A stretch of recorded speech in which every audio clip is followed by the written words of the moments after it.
question A. On demande de trouver la valeur maximale et minimale de chaque fonction, ainsi que les valeurs de x qui correspondent à leur occurrence sur l'intervalle x appartient à moins pi sur 2, moins 2pi, jusqu'à 2pi. Donc, si je regarde un graphique d'une fonction trigonométrique,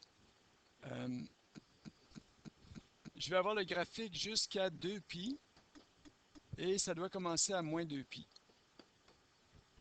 Donc, si on se souvient un peu, là, le graphique de sinus x, il commence à 0, il fait ça, il fait ça. Donc, c'est sa période, ou la longueur d'un cycle, qui est 2pi. Et les valeurs maximales et minimales sont de 1 et moins 1.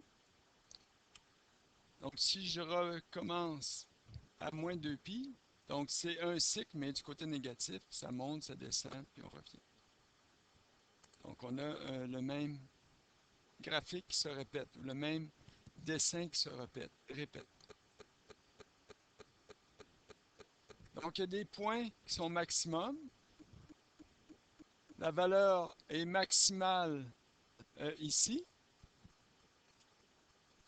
Et dans nos données, ça arrive à la valeur pi sur 4.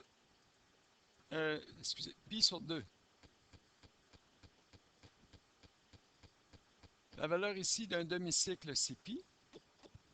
Puis la valeur d'un cycle, c'est 2pi. On a le 3/4 d'un cycle qui est la valeur minimum, donc à 3pi sur 2.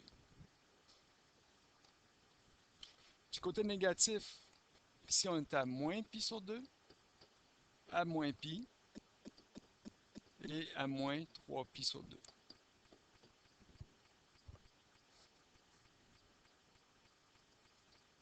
Donc, mon dessin ici n'est pas très précis, mais c'était juste pour donner un aperçu de comment est-ce qu'on l'obtient. De Desmo,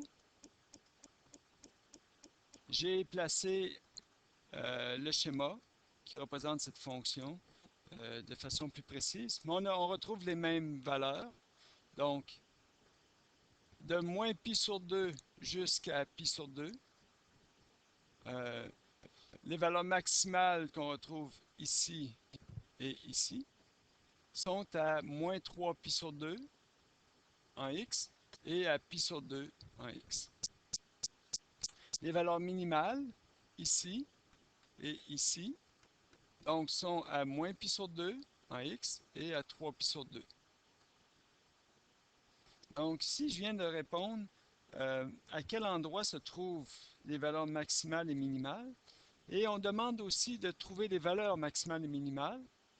Donc, on doit voir cette fonction-là comme une fonction qui est déplacée vers le haut. Donc, notre fonction ici va être de sinus de x plus 4. Donc, c'est comme si je prenais ma fonction, je la déplaçais vers le haut, une translation verticale de 4. Donc, dans Desmo, j'ai juste créé la fonction sinus de x plus 4 et j'ai laissé la fonction sinus de x. Donc, ce qu'on voit, c'est que les points ont tous subi une translation de 4 vers le haut. Principalement, ce qui m'intéresse, c'est les points minimum et maximum.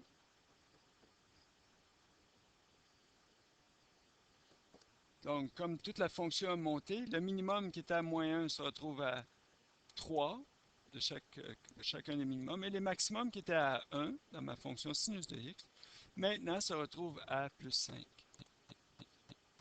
Donc, on fait le même travail pour les autres questions.